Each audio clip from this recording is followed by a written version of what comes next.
Yes,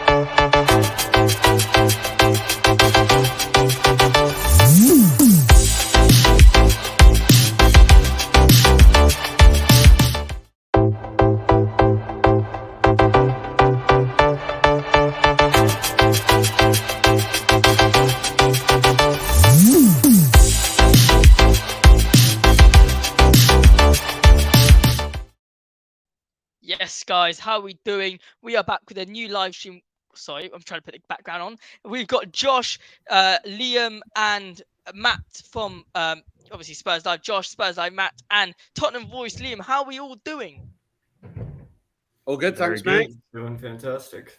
Great. Well, first, before we start, let's make sure that the viewers know where they can find us. Obviously, on Instagram, you can find us on TikTok, Twitter, all over the social media. And also, we got a new guest, Tottenham Voice. Liam, how are you doing, mate? I'm doing fantastic. Good to be back on the show. I know it's been a while since you and me have done something together, so I'm excited to be back. Good stuff. Well, good to have you here. Obviously, Matt, we haven't had you for a while, for about, I think, 2 live streams. How are you doing? Are you feeling better? Yeah, all good, mate. And I hate to say it too early, but I'm actually starting to get excited about Tottenham again. That's always lovely to hear. That's always lovely to hear. A bit of optimism. Josh, obviously, I've obviously recorded with you a couple times. Sorry without Matt, but how are you doing? You doing well? Yeah, I'm good, mate. For regular viewers who see little bit of a different background, I'm on away at the minute, a little family getaway in Northumberland. Are you in a What's that, mate? Are you in a church? No, it looks like it. It does look like sort of medieval mirrors. But yeah, I'm surrounded by Geordies at the minute. Too many black and white shirts for my liking, but it's good. I'm excited to be back on, and like Matt said, it's actually a fun time to be a Spurs fan at the minute. It's one of those where I'm just consuming Spurs content at a mad rate right now. I can't get enough of it. It's unbelievable. You know, it's easy to be a Spurs fan when you're winning, but I mean, look, let's get straight into a match preview versus Bournemouth FC. Look, as much as people want to say Bournemouth AFC Bournemouth, mate. AFC Bournemouth, should I say? Yes, you're correct. AFC Bournemouth. It's going to be an interesting game. I want to get everyone's point of view on what's going on through their heads. Obviously, we like to do this at the beginning of the stream. We like to get people's point of view very quickly. So, Matt, I'll start with you, just below me. What are your thoughts coming to the Bournemouth game? AFC Bournemouth, should I say? So, first and foremost, I am also a Bournemouth fan. Okay, we did not know that. Okay. So I am from Bournemouth. So Bournemouth is my hometown club. And when I was younger, Tottenham were always my main team, but I always followed Bournemouth because they were local. So you're saying just in case Tottenham didn't win a trophy, back down? Well, no, you wouldn't go and support Bournemouth then, would you? You've got to bear in mind, right? So back in the day when I was supporting Bournemouth were in League Two and Tottenham were in the Premier League. So obviously I followed both teams. I always follow both teams. Me and my friend used to go to pretty much every single home game.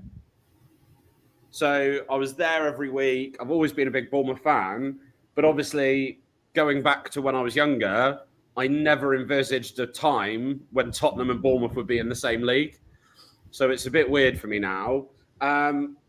Look, I follow Bournemouth. They're my local team, but Tottenham are my main team. It's always when they play each other. It's always Tottenham I want to win. As far as the match goes, I think that Bournemouth is a fantastic team for us to be playing against with our new Ange ball, right?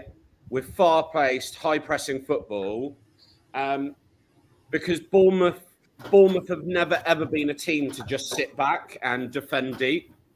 Bournemouth have always been a progressive, attacking team. They like to get out and play football, which means that it's perfect for our new Tottenham team to get out and play around them. And I don't want to get ahead of myself. We're only 2 games into the season, but from what I've seen, I feel like Saturday could be a comfortable victory.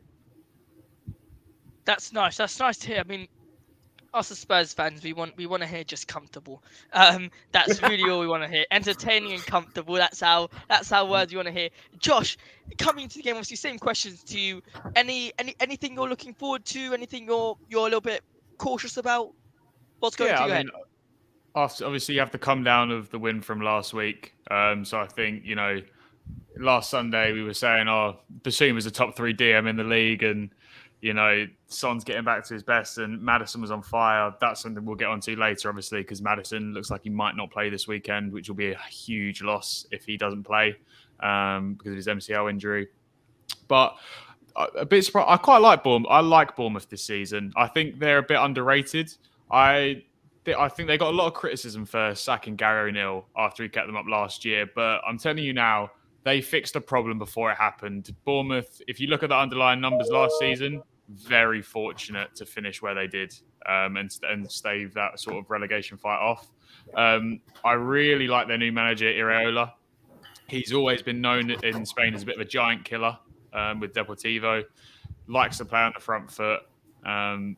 Likes to sort of play an expansive style, which will suit Bournemouth quite well. I like Bournemouth. I'm actually glad we're playing them early on in the season because I think as the season goes a bit deeper and Iraola really gets this team coached to how he wants them, I think Bournemouth's going to be a difficult place to go, as West Ham found out. They put up a decent fight against Liverpool last week. They were a bit unfortunate with the penalty. Then the red card to McAllister sort of evened things out, I guess, a little. But I don't think it's going to be a pushover just yet. But I'm excited. I think it'll be quite an open game. It'll be quite a fun one to watch. I think when you mentioned there about getting teams out the way, I'm going to get onto that in a bit, but it's nice that we're getting the likes of Brentford out the way, the likes of United out the way.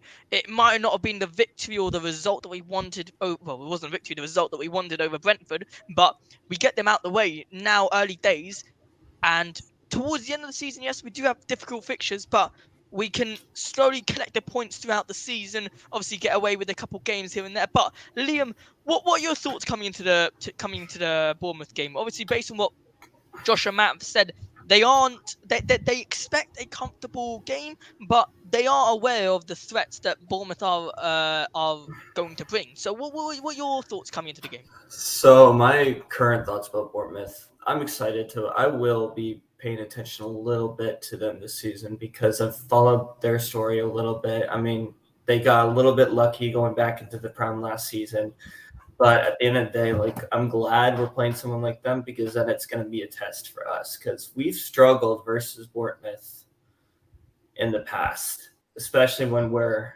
I forget the stadium name for some reason, but we've struggled versus these smaller club teams in the Prem for years on years. So, but I'm. Are you thinking of the Vitality Stadium? What? The Vitality Stadium. That's it. Oh, I knew it was something with a V. But thank you.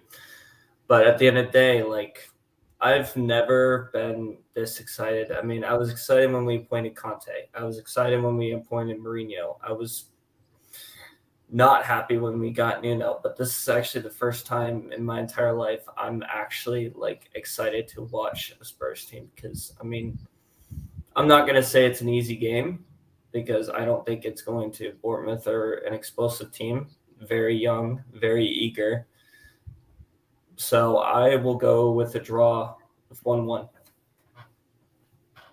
Fair enough. I mean, we'll get into the score prediction later, but fair enough. I mean, as long as we show optimism, I'm happy. I'm gonna get into the whole we need to win, we need to beat these teams later on in the season, in my opinion. Because right now I'm looking at the fiction, I'm seeing, yeah, sure, it's comfortable Burnley. Not sure how comfortable that is. Yeah, sure, we got Bournemouth. Not sure how comfortable that is. But then we got the likes of Arsenal and Liverpool coming up.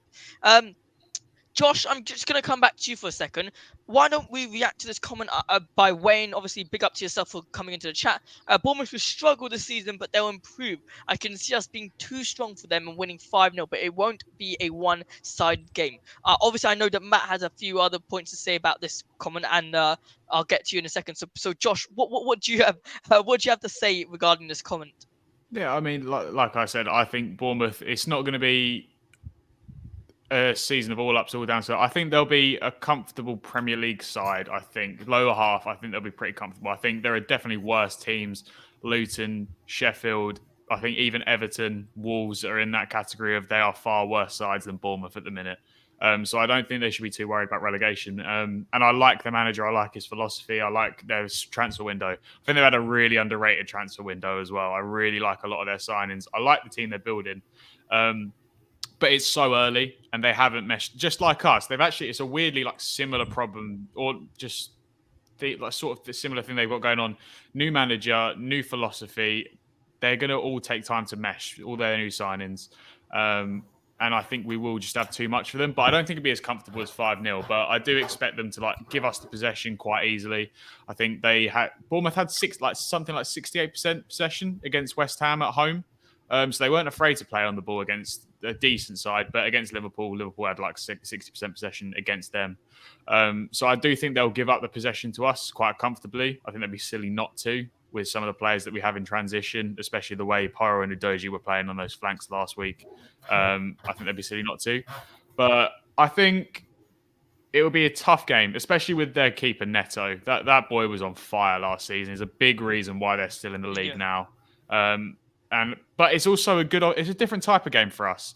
It's a very different proposition to playing United. This is the first time we'll probably see a low block against us. I mean, I know that actually Brentford did play a low block, but they have a much larger quality. It's a very different side, Brentford. They're much more physical. They're much more transitionally focused than Bournemouth. So I think it'll be a bit of a different prospect for Ange. This season is, like we said, it's going to be a different type of test every week for Ange. It's going to be very hit and miss. But I do think we'll have too much for them, but it won't be as comfortable as people might expect it to be. Yeah, no, I mean, from the panel here, we've said, a couple of us have said it's going to be a comfortable game. A couple of people say it's going to be a difficult. But Matt, from a more of a maybe tactical point of view, obviously, as a Bournemouth fan, I mean, not sure how much of a Bournemouth fan, but as a Bournemouth spectator, from your point of view, how do you really see this comment in terms of coming to reality? Do you think it's really this easy for us and us winning 5-0, or could we actually potentially see us concede a goal? Like Liam says, where it's a potential 1-1. Do you see us? What do you react to this comment? That's the main question. So I think a massive in this game, okay. A massive thing for me is Romero and Van der Ven, right? We've got a fresh new centre-back pairing that we're putting our faith in at the moment. We haven't brought in any other centre-back, so as it stands, that is our starting centre-back pairing. And I feel like games like this, these are the games in the past where, all right, we've dominated possession, we've been the better team, and then silly mistakes then cost us a goal and we end up drawing the game, right? Yes, very true. So I think there is a lot on Romero and Van der Ven.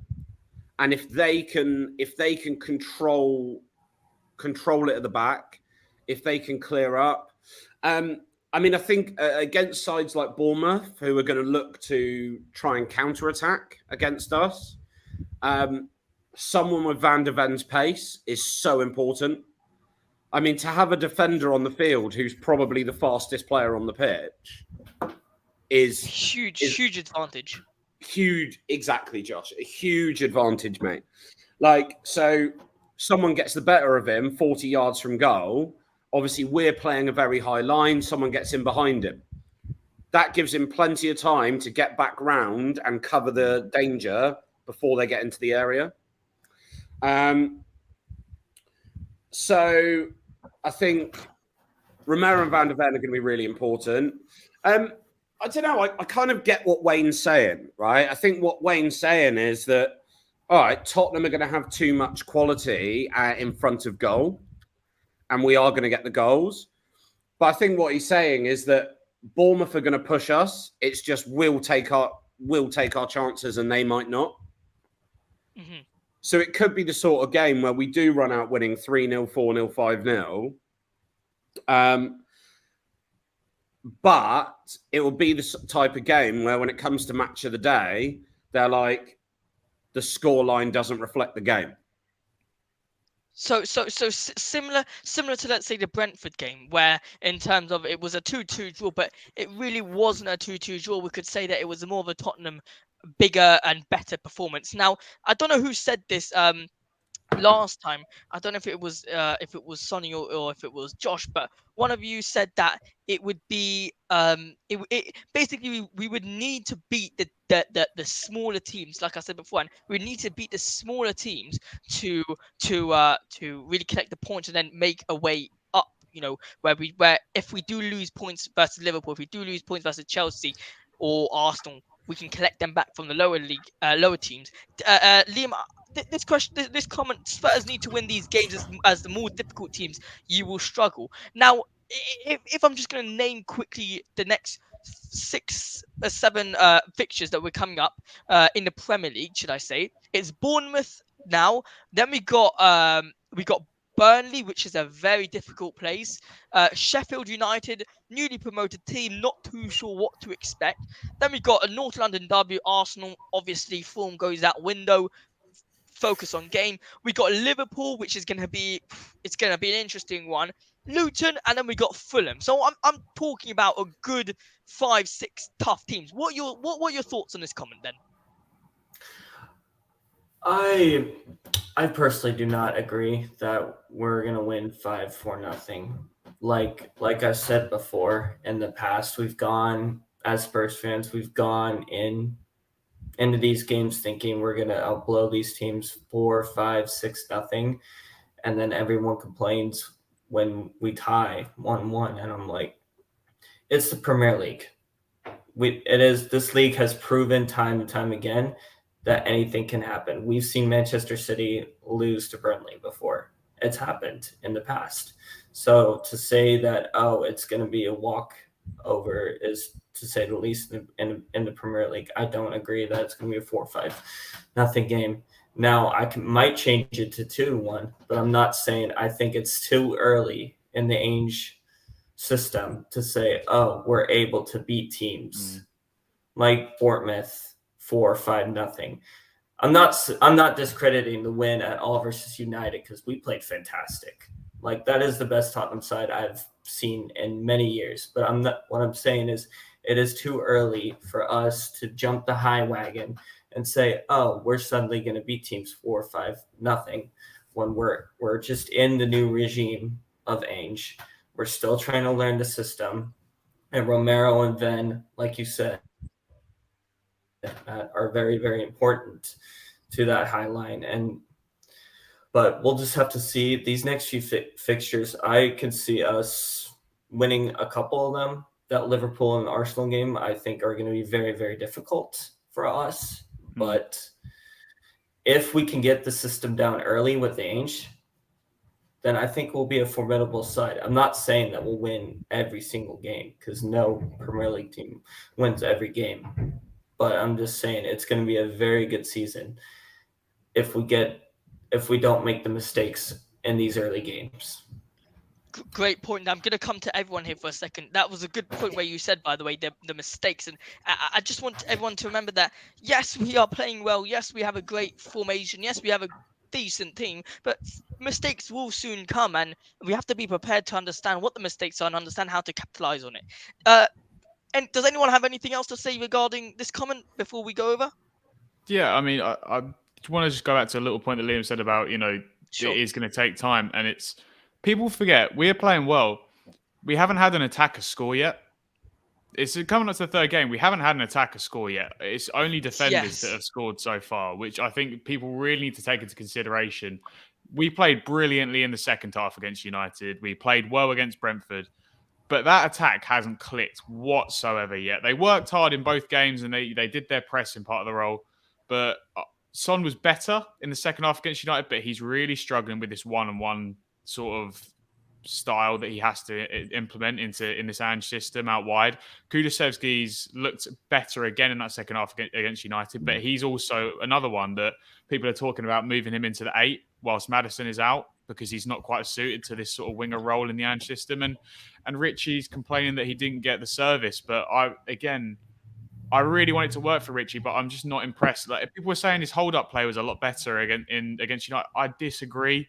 like fundamentally that he was a lot better against United. I thought he was okay, but no, Josh, it's all relative. He was a lot better. Yeah, he couldn't get any worse. Let's be honest, he couldn't get any worse. He was non-existent in half he was of a the lot games. better.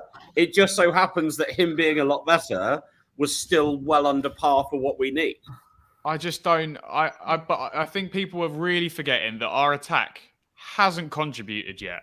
It's coming to the third game. They haven't contributed whatsoever, and that's not me like trying to be slaggy and being really hard on these guys. But let's not. It is true. We've had 4 goals. We've had 4 goals this season, 3 defenders and an own goal. Exactly. So Ben Davies in that position. Just to bump into there for a second, that is actually a really, really interesting bit, because if you think about it, when we're playing an attacking football, your attackers are supposed to score goals. Now, I know there's a little bit of a controversy, obviously, between the panel of the Richarlison debate.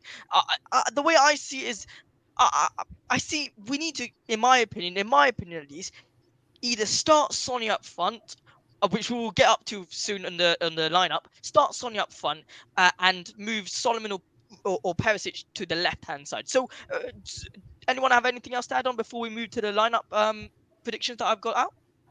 No, I agree with that. I don't think Son is strong enough on the wing. You've got to bear in mind, he's 30 years old. He's not his lively 22, 23-year-old self that came to us from Dortmund, right? Was it Dortmund? Leverkusen. Sorry, yeah. I knew. Similar coloured strip. Anyway. They're not. How? Yeah. One's yellow, one's red. Yeah, like I said, your point is valid. It's the same thing.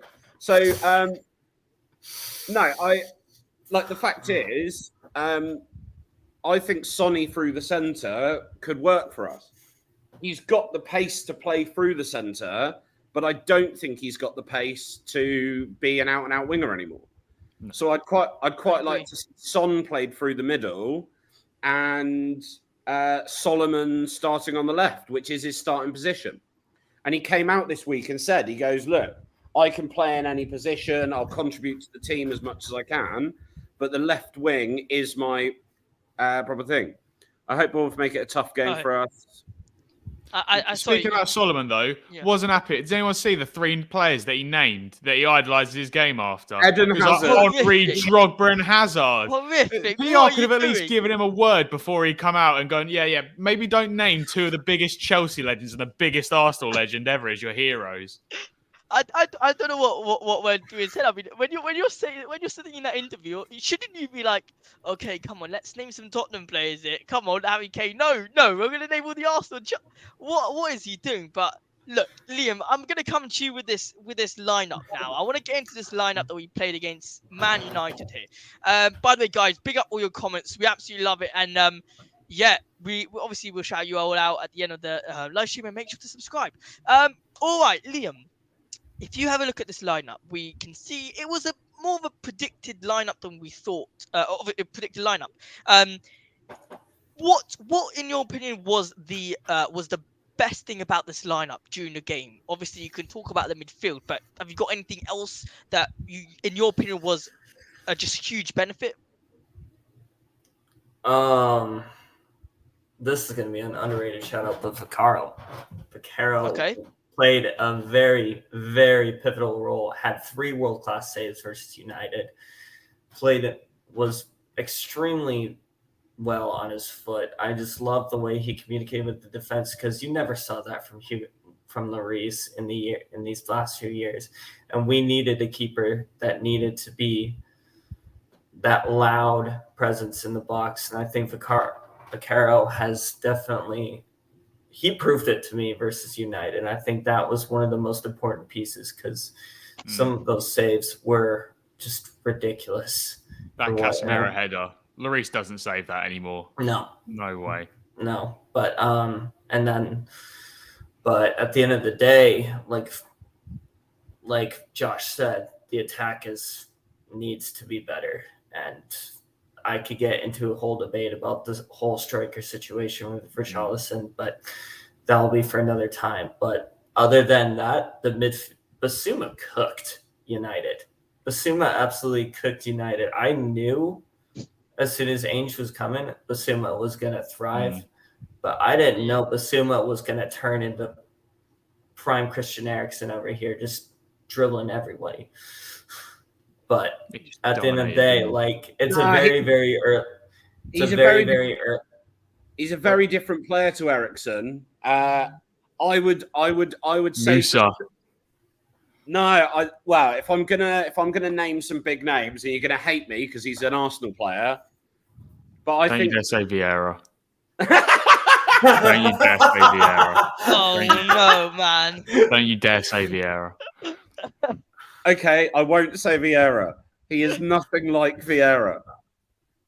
No, I was gonna say Vieira. I'm not gonna lie. I hate Arsenal, obviously, but they have had some unbelievable players, and Vieira was fantastic, box-to-box midfielder, and that's what Basuma is. He is a proper box-to-box midfielder.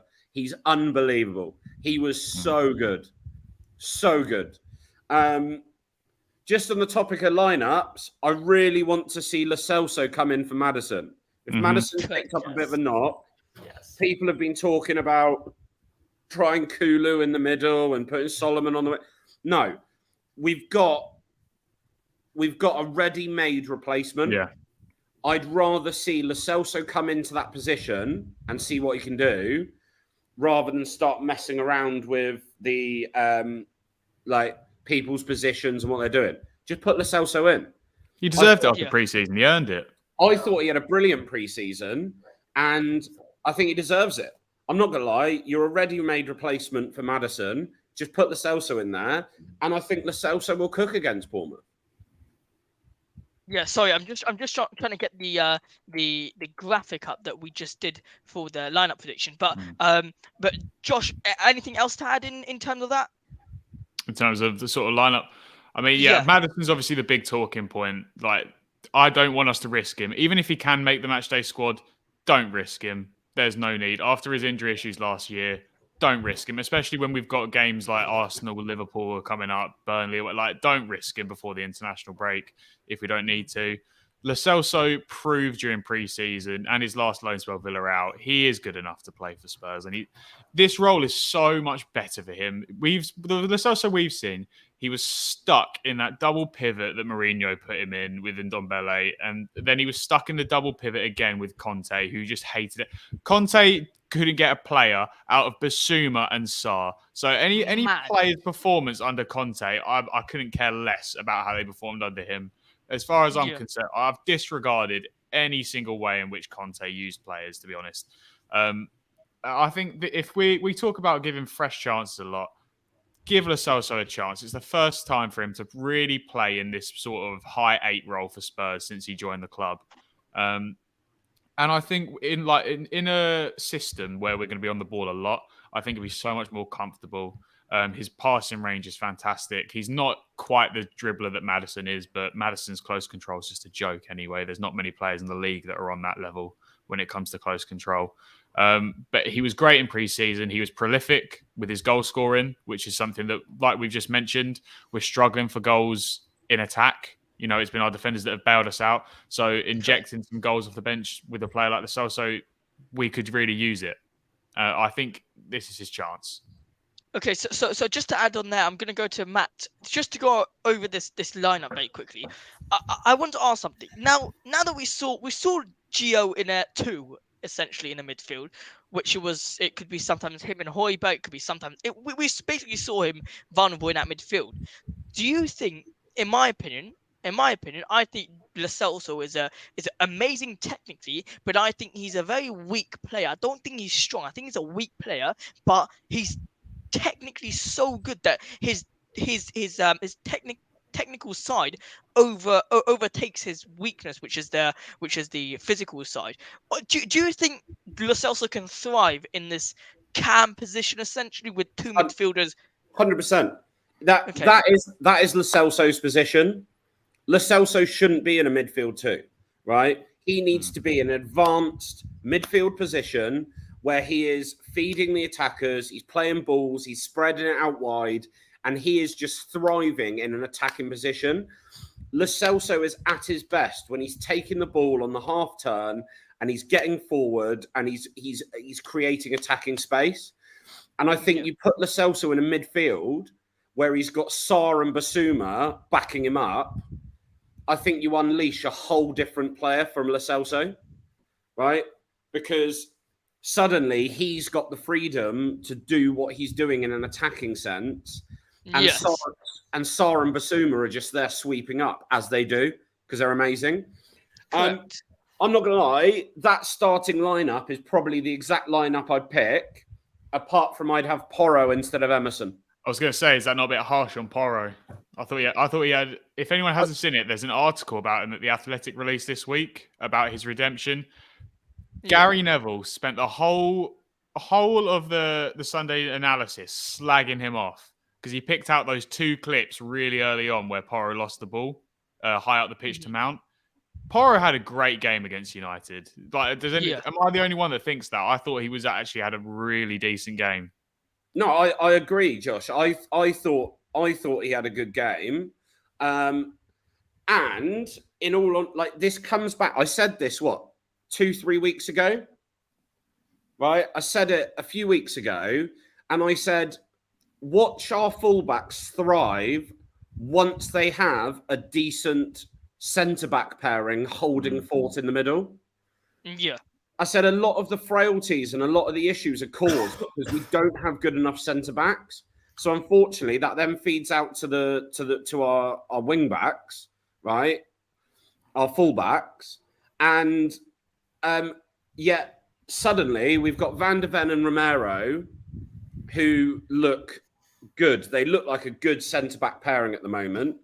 Obviously, it's early days. We've only seen a couple of games, but they look to be a good pairing for us to rely on.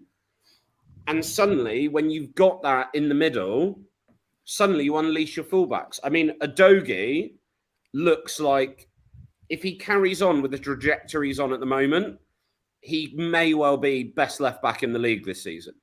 He's a player. I agree. I think regarding that fullback position, I think Udogie's 100% all teams need to look out for. He's a frightening left back. I mean, we talk about the right back position as well.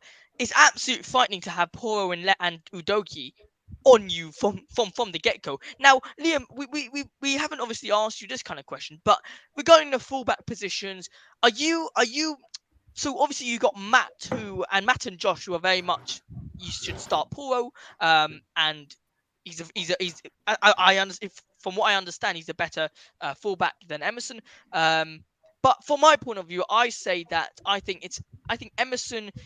I always say Emerson depends on the midfielders that is in front of him. How do you see that fullback, more specifically that right back position, in your eyes? Who would you start, Porro or Emerson, or does it depend on the whole lineup in general?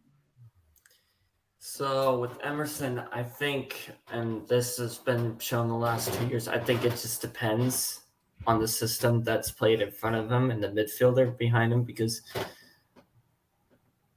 this might be like an underrated comment. I don't know. I might get hate for this one, but I don't think I've ever seen Emerson more comfortable in the right back position than when he was on the side with Basuma. I don't think I've seen a better performance from Emerson in the first 2 games of the season where he's been this comfortable on the ball. He's actually defending well. And I've been someone who's hated Emerson. I've never rated him personally, but he has changed my perspective this season, in the first 2 games and in preseason. But at the end of the day, I think Emerson's one of these players that if you put a midfielder right in front of him, like Basuma, they're going to communicate on a well-rounded note, because Basuma and Emerson kind of play the same way. They both like to hold the ball a little bit, and I know that's a part of the issue about being a fullback, because you can't hold on to the ball too long unless you have the inverted space on the wing. But I think with Porro, it just comes down to like his performance and his mentality, because Poro's put in fantastic performances last season, and he almost had his banger of a goal versus United that hit the crossbar. I think with Poro, I think he's a little bit quicker than Emerson, but I think we keep the system where we start Emerson, let him do his thing, play for 45 minutes, and then let Ainge change that system to play with Poro. So that way, both players, because I'm indecisive about who should be starting on the right back position. Well, someone's sitting on a fence here. Someone's sitting on a fence here. See, it's a decent problem to have, though. I disagree. Okay, go on. Okay. I feel like Emerson and Poro are two different right backs. Okay. Poro is a far more expressive attacking right back. I agree with that. And Emerson is a far more sort of defensive right back. Conservative. Okay. Yeah. And so I think games like this against Bournemouth, we should be playing Poro. I think there is a space for both right backs in our team. Agreed. And if we're going into a game where we're maybe thinking we're going to be a little bit tighter defensively, perfect. That's when Emerson steps in. But against a team like Bournemouth, bear in mind, Bournemouth play a very sort of attacking, flowing football themselves anyway. So they're not just, I know Josh mentioned it earlier, but I don't see them sitting in a low block. When have you ever seen Bournemouth sit in a low block? They just don't do it. It's not in their nature. And I don't think they're going to start now under Iraola, just because of how he is as a manager. And I feel his philosophy fits perfectly with Bournemouth, which is why he's such a great appointment.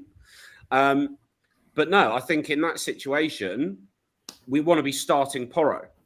And we want to get a Dogi and Poro flying up that wing, adding extra pressure, adding to the attack. And if we do that, we're going to be looking at probably 70% possession. Yeah. No. I think we have 70% possession. Yeah. And if Van de Ven and Romero can play a blinder, that I'm hoping them to do, I'm hoping them to be great. The reality is, my score prediction, I know I'm coming in a bit early with this, Josh. You're probably waiting for a little bit later. All good. My score prediction is 3-0. Okay. Adogi, Basuma, and Lo Celso. Fair enough. I mean, I'm going to bring on the little league that we got between us very, very soon. And I have been keeping track. Don't worry, lot. I have been keeping track. Look, very quickly, I have made sure that I will get back to this comment. Josh, I'm going to come to you with this, and very quickly, we've finished with the lineups for today. We're going to talk about the Scarlett, Richarlison, striker, Sonny. You can add whoever you want to the striker list. Now, obviously, as we all know, Richarlison is not, in my opinion, has not lived up to the money and has not lived up to the expectations. It's the question of whether you're willing to give him a chance. It's the question whether you think he's already been given a chance, and it's the question if he needs to just up his game. I mean, what do you think about this interesting comment? Scarlett for Richarlison, obviously a Tottenham Hotspur academy prospect. It feels like he's been an academy prospect all his life, and he's just never been in a Tottenham Hotspur team. I'm just so sick and tired of hearing Scarlett. When's he gonna be promoted? When is he gonna start starting? What do you think? Do you think Scarlett should be in for Richarlison? Yeah, short answer, no. It's way too early for him. Listen, Scarlett, I love the Great Dane. All right, I love that boy. I think he is going to be a class player one day. But he's still a kid.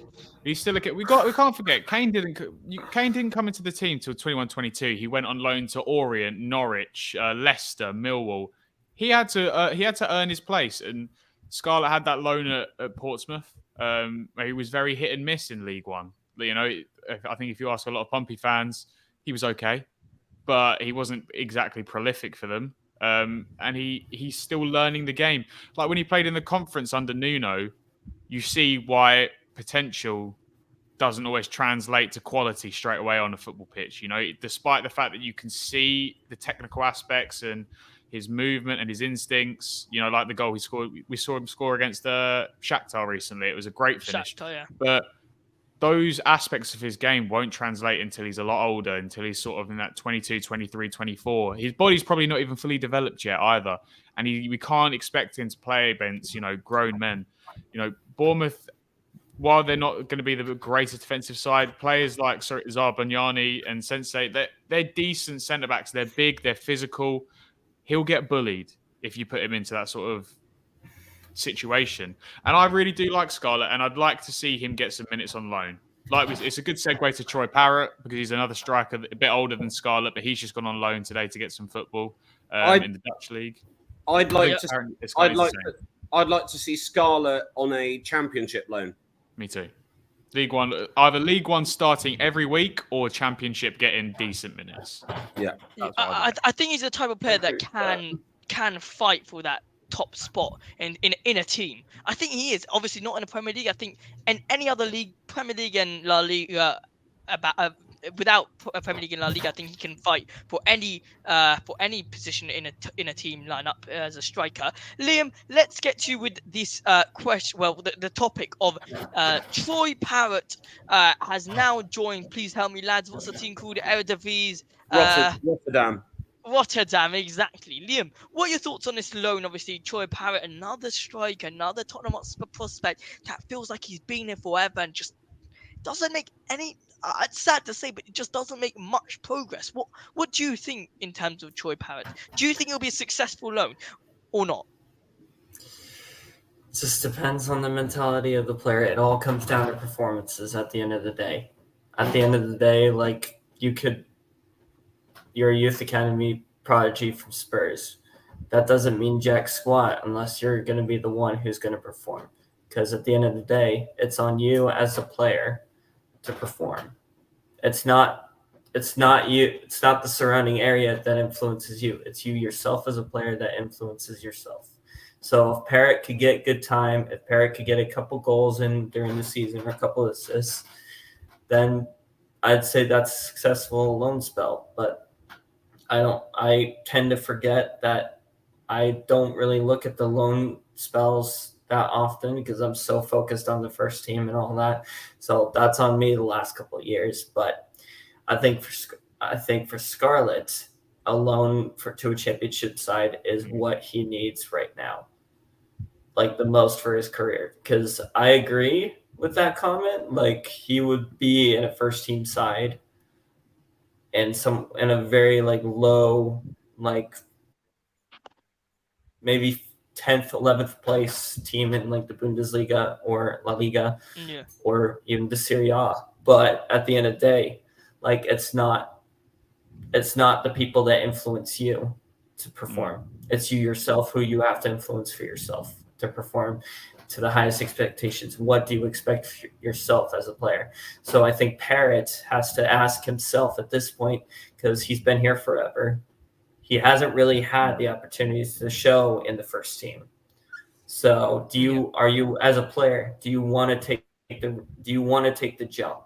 Do you want to make yourself mentally ready?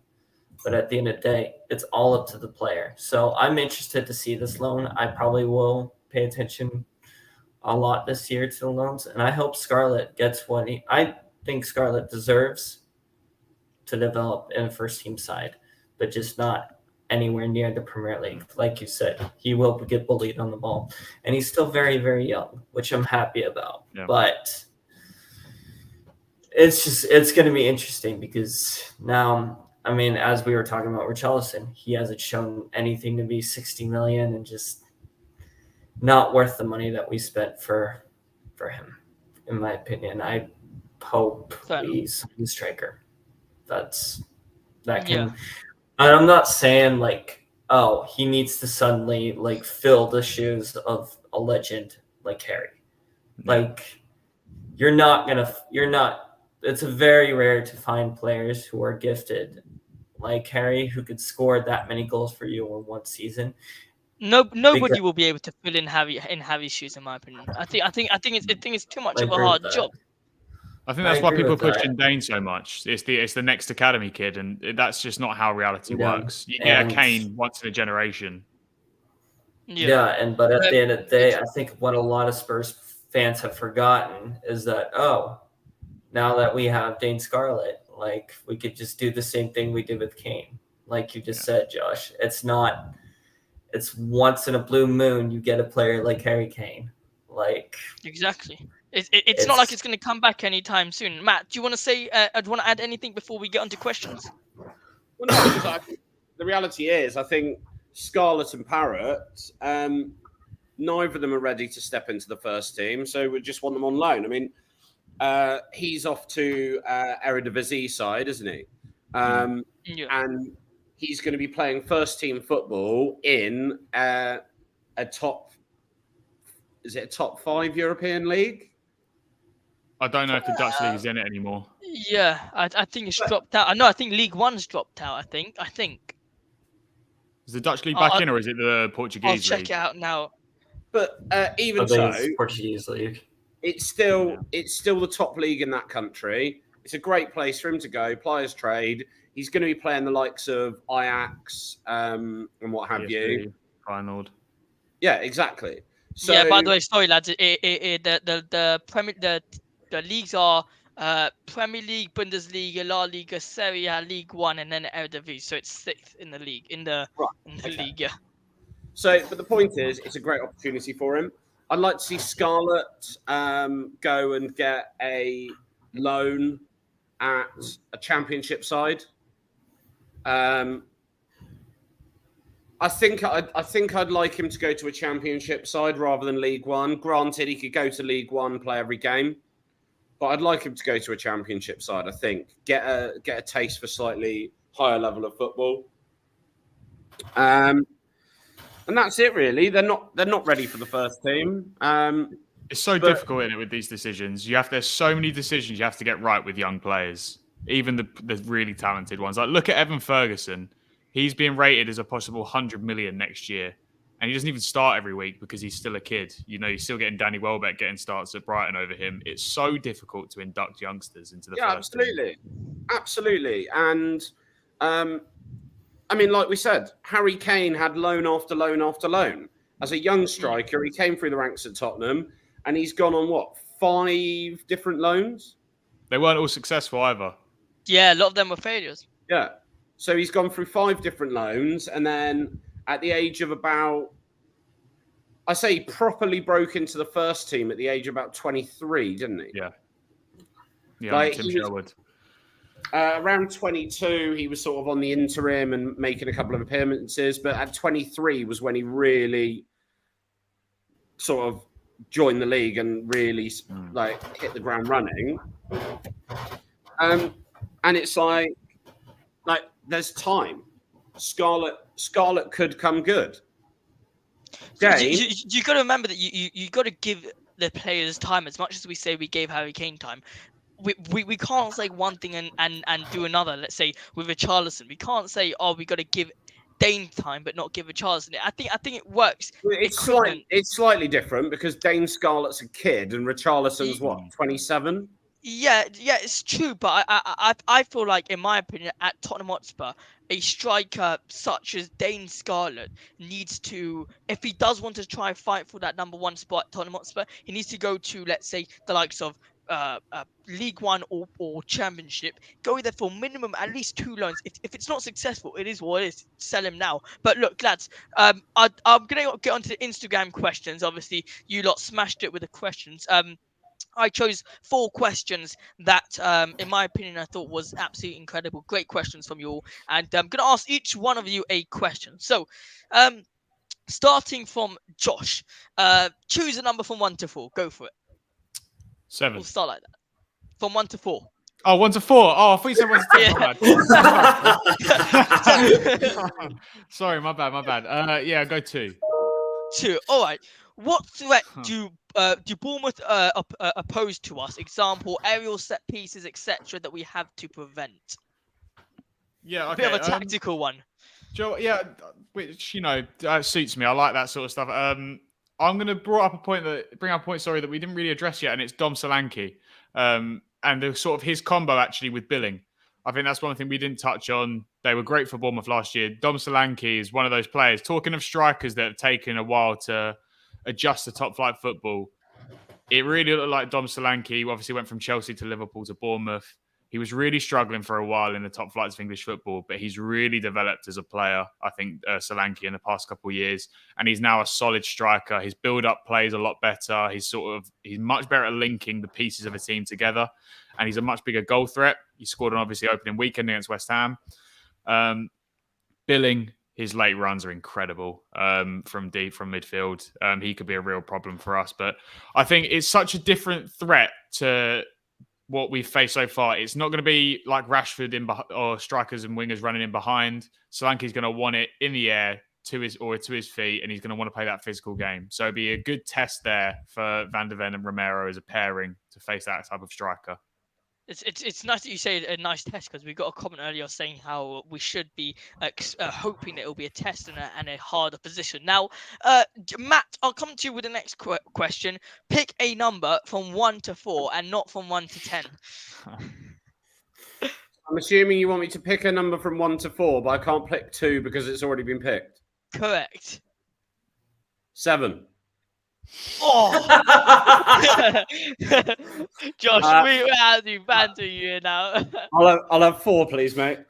4. Okay, well, this is simple. Should Spurs win?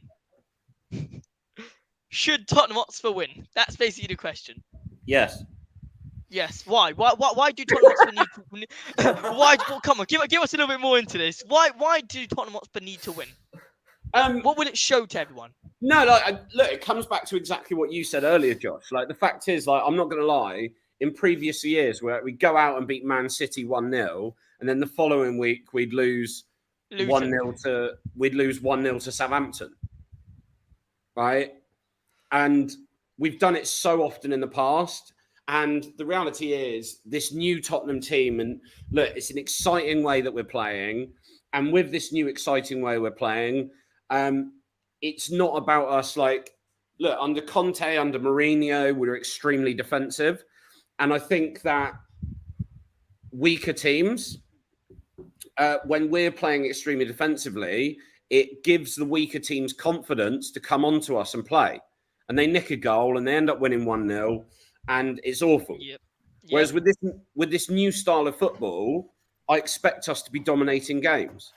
We dominated Brentford, even though we didn't win. But the reality is, Brentford away is a very tough fixture. So I'm happy with a draw. Right? So do Tottenham Hotspur need to win? I said yes. Yes. Are you sure not a draw? No, this is the point.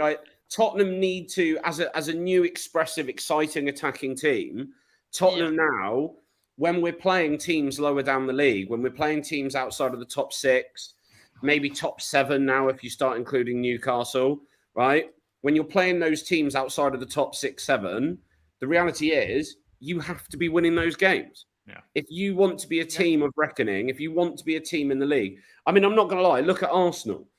I don't think Arsenal were particularly convincing against Nottingham Forest or Palace.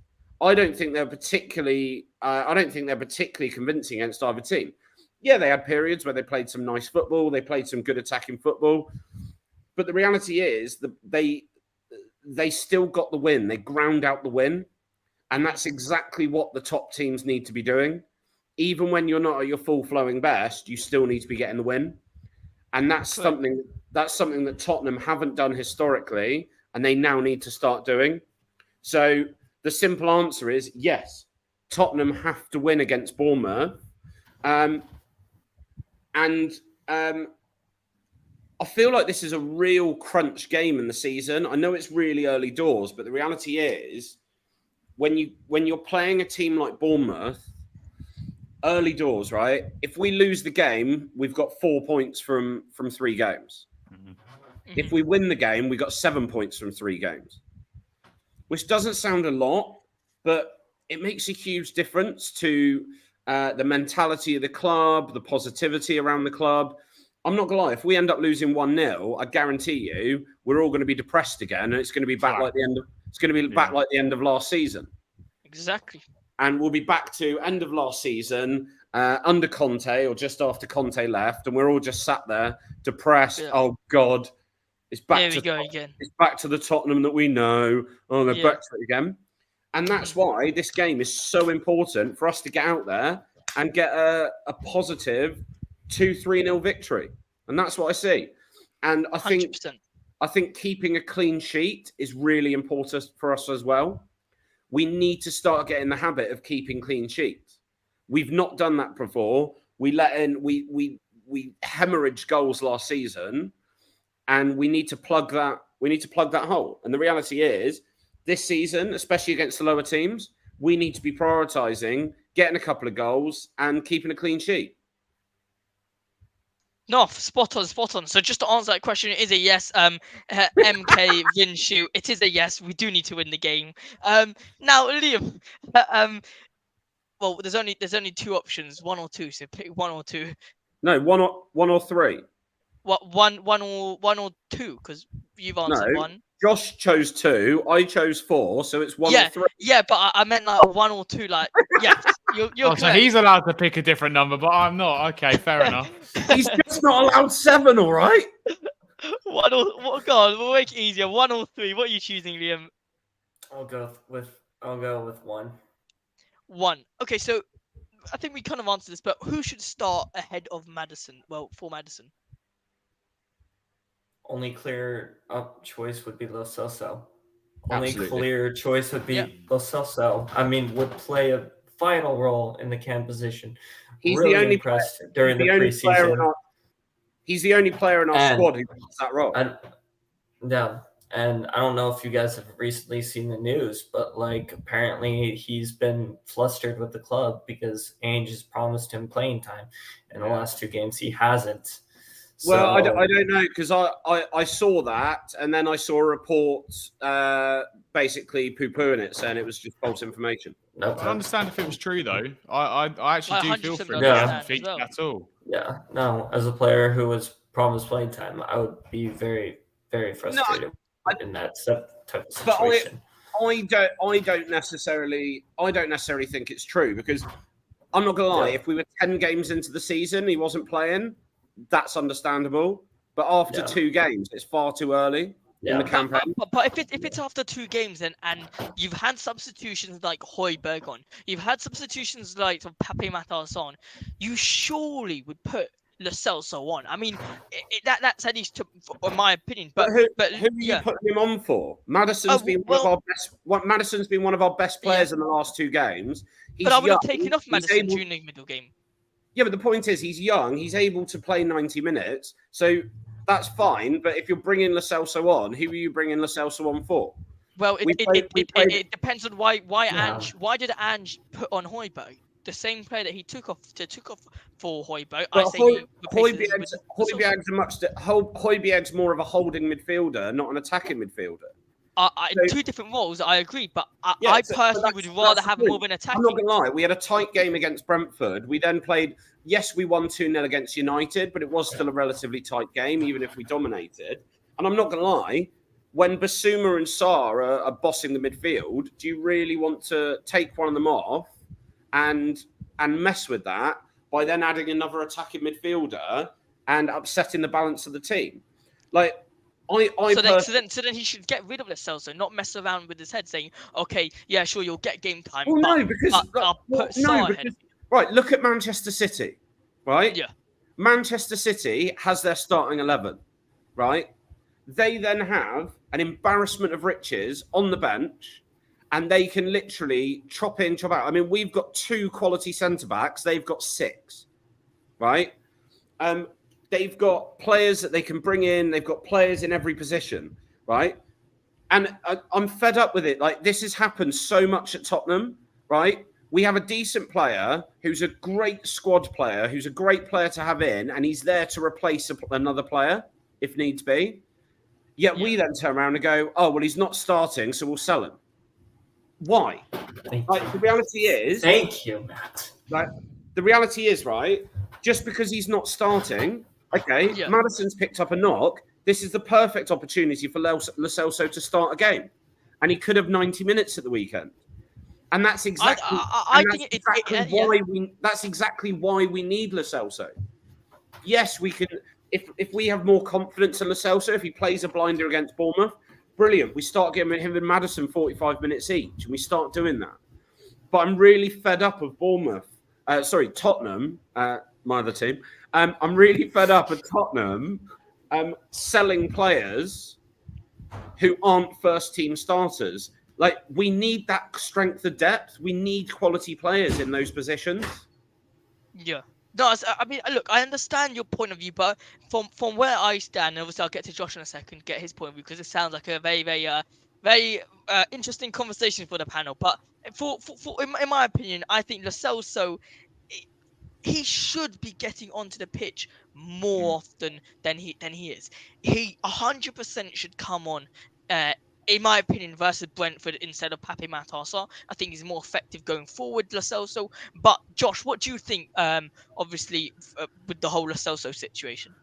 Yeah, I mean, I see where like Matt's coming from in terms of that United game. It didn't really make sense for Lo Celso to come on. I get that, but I do understand why Lo Celso would get a bit annoyed, because he's not just like a bench player in terms of, if he was at a Champions League club and he was kicking up the fuss, then I'd get it. I'd be like, yeah, you can hold the bench. Like, there'll be minutes this season to play. There's no European football to play, so minutes are going to be hard to come by this season as it is. Other than the English Cup competitions, there's no European football for that boy to play. But he's a starting level player for all of the teams around us. If he went to Villa, Lo Celso probably starts. If he went to Newcastle, he might not start in that midfield, but that's similar level, that Brighton level, Lo Celso's a starter. So I can understand why, for the rivals around us, when he's a starting player, he's getting frustrated that he's not playing for us.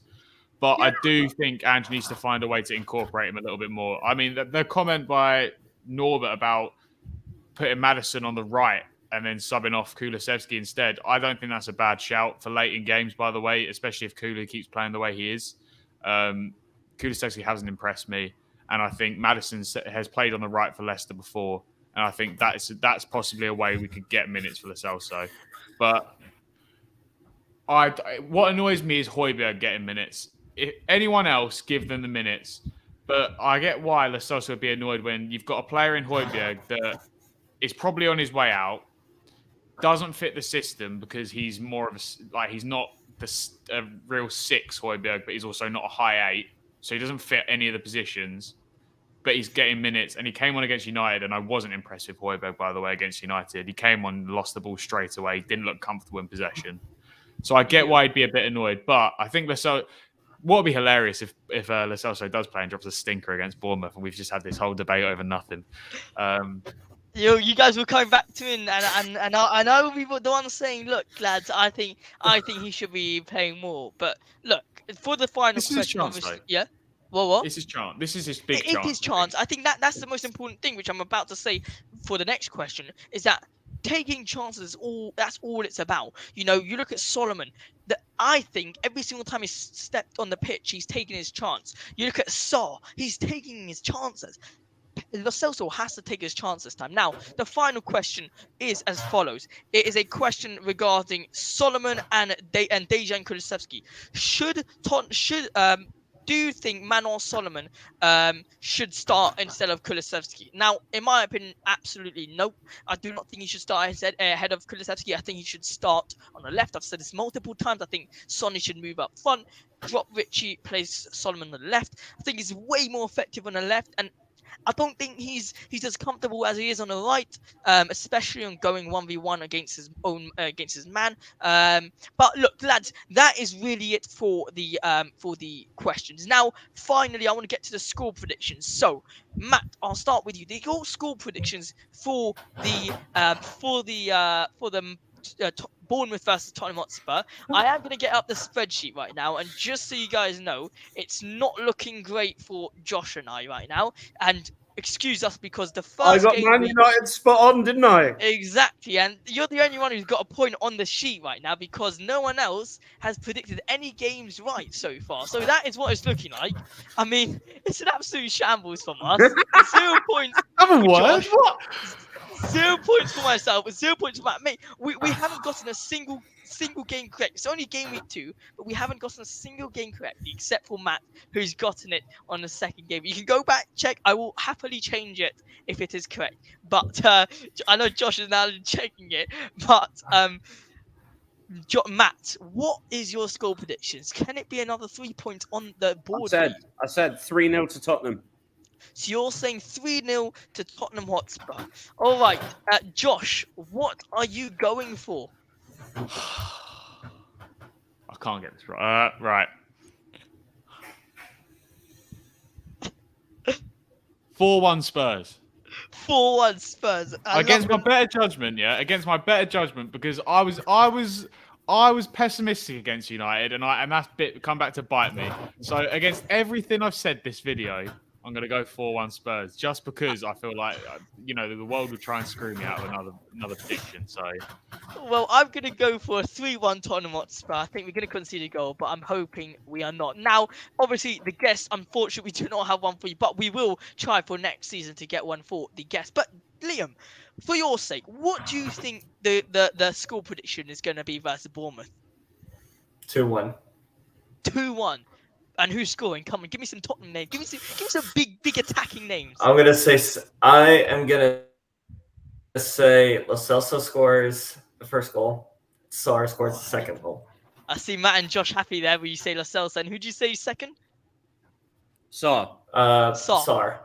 So fair enough. I mean, look, I'd be happy for either of them to I said yeah? Udogie, Basuma, and Lo Celso. Udogie, Basuma, and Lo Celso. So what is Josh also gonna think Lo Celso is gonna start? Is he gonna finish his score his first goal for Tottenham in this season? Lo Celso bags this week. Kulu bags. I'm saying it. Decky's bagging. That'd be nice. Decky's bagging. Do you know what? Yeah, Decky's bagging. Sonny's bagging. Yeah. I think Vicario have a better chance of bagging than Richarlison. I'm not having him in it. I'm going Lo Celso too. Lo Celso's getting 2. Fair enough. I mean, look, I'm gonna have to be the one who does. Am I gonna be the one who doesn't put Lo Celso as the goal scorer? No, I'm not. I'm gonna have Lo Celso as a goal scorer. I'm gonna have a defender. I'm gonna have Romero scoring another goal. I think a set piece is definitely gonna come in. I don't know how. Ironically, Maddison's out, and somehow I think Romero's gonna get a goal. But we'll put that out there anyway. And I think maybe Basuma can get a goal. Why not? Now, lads, obviously Tottenham voice Liam. Where can we find you? Shout out your socials, obviously. I will send it to you as soon as I'm out of this video. All right, brilliant. But I'm actually say to everyone where I'm actually going to change my score from Sarr. I'm going to say Pedro Porro. I like that. Porro. Nice one. Nice one. Well, Liam, it's a pleasure having you on. Obviously, great having you on. And Josh, Matt, thank you very much for joining. Obviously, Spurs Live co-hosts. Guys, it's been a pleasure having you on. I just want to shout out a couple of you lot out there. Obviously, Josh have said her name or his name before, and Norbert Cabali. Thank you so much for joining. Obviously, Wayne Bonner in there has Spurs TV, Orest, and Coach's Corner. Well done for you guys for joining, and thank you so much. Make sure you like, comment, share, subscribe. Just turn on those notification bells because we do have content coming up for you all the time. And check out Josh and I's latest preview match reaction, or was it match reaction? Match reaction, I think it was, for the Man United game. We did it with Sonny, so make sure you drop him subscribe. And yeah, so lads, thank you all so much for joining. Come on, you Spurs. Right, see you at the weekend.